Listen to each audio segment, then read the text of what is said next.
एक बार फिर आप सभी का स्वागत दोस्तों। आशा करता हूं कि आप सब खुशहाल हैं अपनी जिंदगी में। तो दोस्तों, कई मर्तबा ऐसा होता है कि हम जब कार्यस्थल पर होते हैं तो हमें बातचीत करनी पड़ती है, या तो हमारे मैनेजर या बॉस के साथ, या तो अपने साथियों के साथ, या किसी क्लाइंट के साथ, वगैरह वगैरह। तो कई बार तो हम मामला संभाल लेते हैं, लेकिन कुछ वार्तालाप इस प्रकार के होते हैं जहां पर बातचीत करना बेहद मुश्किल हो सकता है मानसिक तौर पर। तो आज मैं आपके साथ कुछ ऐसी बातें करूंगा जिससे आपको दूसरों के साथ बातचीत करते वक्त, खास तौर पे जब मामला पेचीदा हो, टेढ़ा हो, या फिर मानसिक तौर पर आप दबाव महसूस कर रहे हो, तो आप इसका सामना कैसे कहेंगे। तो इसको कहते हैं डिफिकल्ट कॉन्वर्सेशन। डिफिकल्ट का मतलब होता है मुश्किल वार्तालाप। तो जब कभी आप किसी भी परिस्थिति में अपने आप को पाएं जहां पर वार्तालाप करना आपके लिए मुश्किल है, कठिन है, मानसिक तौर पर ज्यादा आप पर बोझ है, तो ऐसे मामलों में आप क्या करें, कैसे निपटेंगे इससे। तो कौन कौन से उदाहरण हो सकते हैं? जैसे अगर मान लीजिए आप किसी क्लाइंट के साथ बातचीत कर रहे हैं पैसे को लेकर, है ना, आप जो पैसे की मांग उनसे कर रहे हैं आपके वस्तु के एवज में, वो शायद मुश्किल हो सकता है। या फिर आप अपने मैनेजर के साथ आपके प्रदर्शन को लेकर बातचीत कर रहे हैं, या फिर आप किसी अपने साथी के साथ बातचीत कर रहे हैं, आप में और उनमें अनबन है, लेकिन बावजूद इसके आपको साथ में काम करना है, तो वो मुश्किल हो सकता है। या फिर आप किसी इंटरव्यू का हिस्सा हैं। तो बहुत सारे ऐसे किस्से हो सकते हैं जहां पर बातचीत करना बेहद मुश्किल हो। तो क्या करें फिर? तो 5 चीजें हैं, तो आप इनको दर्ज कर लीजिए, हो सकता है इससे आपको खासी राहत मिले। सबसे पहली चीज कि जब आप किसी भी मुश्किल वार्तालाप में प्रवेश करने वाले हैं, उससे पहले आप अपनी कल्पना का इस्तेमाल करें, जिसको कहते हैं विजुअलाइजेशन। अब क्या कल्पना करनी है आपको? आप अपनी आंखें बंद कीजिए और कल्पना कीजिए कि आप इस वार्तालाप के दौरान दूसरे व्यक्ति के साथ बातचीत कर रहे हैं। बातचीत अच्छे तरीके से आगे बढ़ रही है और आप सामने वाले के सवालों का जवाब दे रहे हैं, वो आपके सवालों का जवाब दे रहे हैं, और अंत में आपको जो निर्णय इसमें से प्राप्त करना था, जो आप चाहते थे, वो आपको मिल चुका है। देखिए, अब ये पूरी पूरी जो श्रृंखला थी ये काल्पनिक थी, लेकिन काल्पनिक होने के बावजूद जब आप एक ऐसी चीज का प्रयोग करते हैं जो अभी घटी नहीं है, घटने वाली है, लेकिन उसका अंत सकारात्मक होगा, तो आपके दिल पर जो बोझ है वो कहीं ना कहीं कम हो जाता है। तो इसीलिए आपको कल्पना शक्ति का इस्तेमाल जरूर करना चाहिए। और ये कब करेंगे आप? जब भी आप करना चाहें कर सकते हैं। अगर मान लीजिए कल सुबह आपको किसी के साथ बातचीत करनी है जो आपके लिए काफी मुश्किल होगा, तो आज रात को सोने से पहले 5 मिनट आप सिर्फ अपने दिमाग में सोचिए कि उस व्यक्ति से मैंने मुलाकात की, क्या कहा उन्होंने, मैंने क्या कहा, वगैरह वगैरह। इसको करके देखिएगा, इससे आपको काफी मदद मिलेगी। नंबर 2, जिसको कहते हैं रिस्पॉन्ड बट डोंट रिएक्ट। अब रिस्पॉन्ड का मतलब क्या होता है, रिएक्ट का मतलब क्या होता है? रिएक्शन का मतलब होता है विरुद्ध प्रतिक्रिया। रिस्पॉन्ड का मतलब होता है प्रतिक्रिया। देखिए, कई बार आपको अगर सामने वाला डांट दे, चीखे, चिल्लाए, या फिर आपको भला बुरा कहे, तो अक्सर होता है कि हम भी उत्तेजित हो जाते हैं। तो जब आप उत्तेजना में कोई चीज कहते हैं तो अक्सर वो गलत होती है। जैसे अगर सामने वाला आपको कहे कि आप बेवकूफ हैं, तो आप कहेंगे आप मुझसे भी बड़े बेवकूफ हैं, है ना। अक्सर ऐसा होता है हमारे दोस्तों के साथ, घर वालों के साथ, या फिर सड़क पर किसी से अनबन हो जाती है।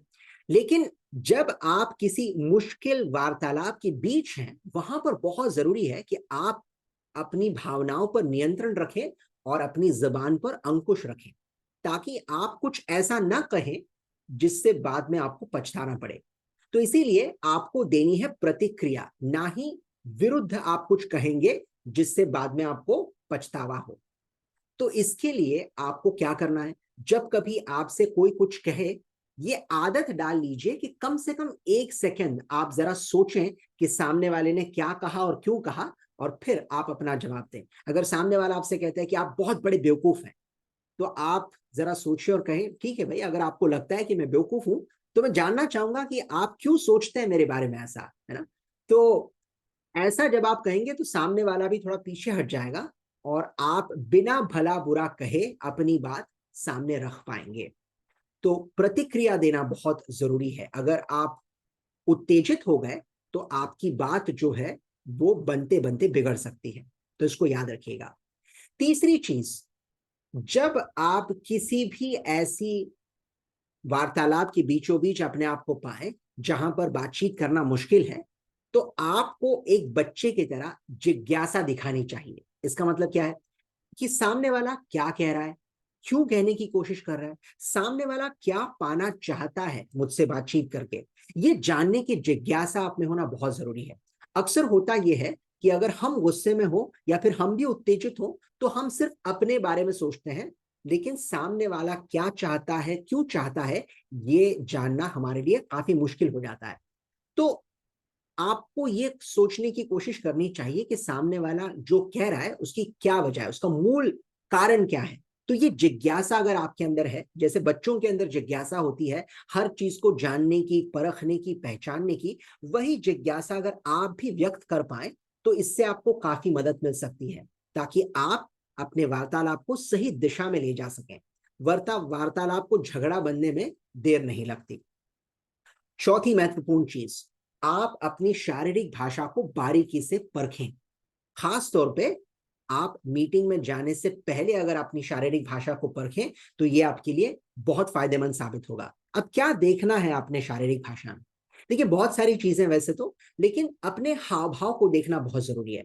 अगर आप किसी वार्तालाप में प्रवेश करने वाले हैं लेकिन उससे पहले आपके चेहरे पर बहुत ज्यादा गुस्सा है, आक्रोश है, या फिर चिंता है, या फिर हो सकता है कि आप बहुत ज्यादा उत्तेजित हैं, तो ये सारी भावनाएं आप पर हावी पड़ सकती हैं बातचीत के दौरान।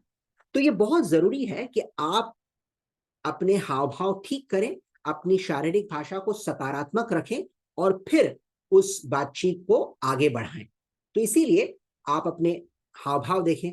आप ये देखें कि क्या आपकी आंखें सामने वाले पर टिकी हैं।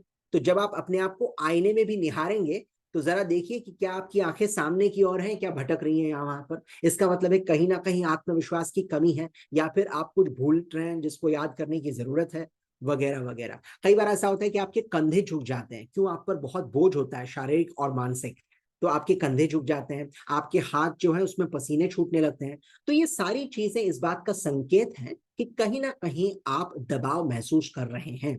तो दबाव महसूस करना गलत नहीं है, लेकिन अगर आप इसको पकड़ पाए, अगर आप इसको परख पाए, तो आप जरूर इसके बारे में कुछ ना कुछ कर सकते हैं। तो क्या कर सकते हैं, जरा तेज सांसें लीजिए, गहराई में सांसें भरिएगा, थोड़ा सा पानी पी लीजिएगा, अपना पहनावा ठीक कीजिए और अपने चेहरे पर एक हल्की भीनी भीनी से मुस्कान लीजिए और उसके बाद ही आप बातचीत के लिए आगे बढ़िए।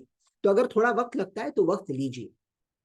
और उसी तरह से जब बातचीत शुरू हो तब भी अपनी शारीरिक भाषा को परखना बेहद जरूरी होता है कि मेरी इस वक्त शारीरिक भाषा क्या है। तो अगर आप कुर्सी पर बैठे हैं लेकिन आप नीचे देख रहे हैं, यहाँ वहां देख रहे हैं, चिंताग्रस्त लग रहे हैं, तो उसको ठीक करना बहुत जरूरी है।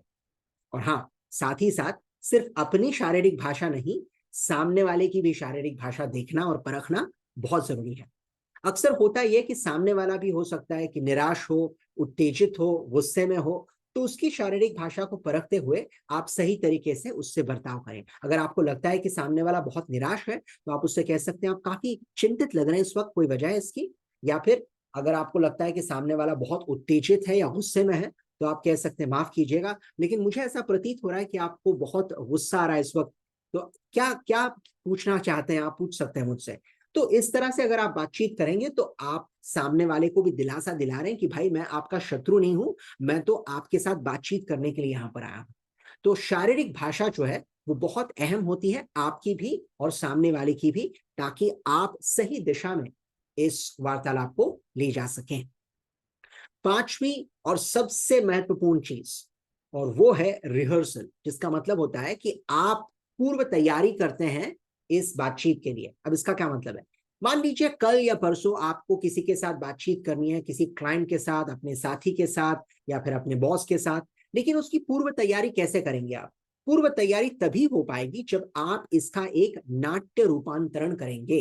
अब ये नाट्य रूपांतरण कैसे करेंगे आप? आपको अपने किसी साथी को या फिर आपके किसी दोस्त को या परिवार के किसी सदस्य को विनती करनी चाहिए कि मैं चाहूंगा कि आप इस नाट्य रूपांतरण में भाग लें और आप जो है सामने वाले की भूमिका निभाएं। अब सामने वाला कौन हो सकता है, जैसे मैंने कहा क्लाइंट हो सकता है, मैनेजर हो सकता है, कोई और व्यक्ति हो सकता है। तो आप सामने वाले से कहें कि भाई आप जो है इस व्यक्ति की भूमिका निभाएंगे और मैं आपसे बातचीत करने की कोशिश करूंगा। तो 5 या 10 मिनट भी अगर आप ये नाट्य रूपांतरण करें तो आपको इससे बहुत फायदा होगा। क्या फायदा होगा? आपको ये पता चलेगा कि सामने वाला आपसे क्या सवाल पूछ सकता है, और अगर ये सवाल पूछा जाए तो क्या आपके पास इसका जवाब है। आप सामने वाले से जब सवाल पूछते हैं तो क्या आपका तरीका सटीक है, क्या आपके हाव भाव इस पूरी प्रक्रिया के दौरान सकारात्मक हैं, आपकी शारीरिक भाषा क्या ठीक लग रही है, वगैरह वगैरह। क्या ऐसे कोई सवाल है जिनका जवाब ही आपके पास नहीं है क्योंकि आपने सोचे ही नहीं थे ये सवाल। तो ये सारी की सारी चीजें आपके सामने उपस्थित होंगी जब आप नाट्य रूपांतरण करें, तो इसका भी आपको भरपूर लाभ मिल सकता है। तो अक्सर लोग तैयारी तो कर लेते हैं लेकिन नाट्य रूपांतरण नहीं करते, जिसकी वजह से पूरी तरह से उनकी तैयारी नहीं हो पाती। तो इसको कतई ना भूलें, इसका बिल्कुल सटीक इस्तेमाल किया जा सकता है ताकि आप पूरी तरह से अपने आप को मानसिक और शारीरिक तौर पर तैयार कर सकें। तो जो मुश्किल बातचीत है वो तो होती रहेगी, उसे हम टाल नहीं सकते और टालना भी नहीं चाहिए। क्या कर सकते हैं? जिस तरह एक योद्धा किसी लड़ाई के लिए अपने आप को मानसिक और शारीरिक तौर पर तैयार करता है, उसी तरह से आपने भी तैयारी करनी चाहिए। और तैयारी के लिए मैंने आपको 5 चीजें बताई हैं। कौन सी 5 चीजें? सबसे पहले, जो भी बातचीत होने वाली है उसकी अपने दिमाग में कल्पना कीजिएगा और सकारात्मक कोई आपको जो निर्णय चाहिए उसके बारे में सोचिए। दूसरी चीज, रिस्पॉन्ड कीजिए, यानी योग्य प्रतिक्रिया दीजिए, उत्तेजित होकर बातचीत नहीं कीजिएगा, रिएक्ट ना करना। तीसरी बात, ध्यान पूर्वक सामने वाले की बात सुनना, जिसके लिए आप में होनी चाहिए जिज्ञासा। एक बच्चे में जो जिज्ञासा होती है उसको उजागर करें ताकि आप सामने वाले की बात को ठीक सुन पाए। चौथी चीज, अपनी शारीरिक भाषा और सामने वाले की शारीरिक भाषा को परखें और अगर कोई गलती है, कमी है, उसको ठीक करें। और पांचवी चीज, आपकी बातचीत का एक नाट्य रूपांतरण करें अपने किसी साथी या परिवार के सदस्य के साथ, ताकि आप पूरी तरह से तैयार हो सकें इस बातचीत के लिए। इन पांचों चीजों का अगर सही इस्तेमाल किया जाए तो आप किसी भी बातचीत को ठीक तरीके से निभा सकते हैं।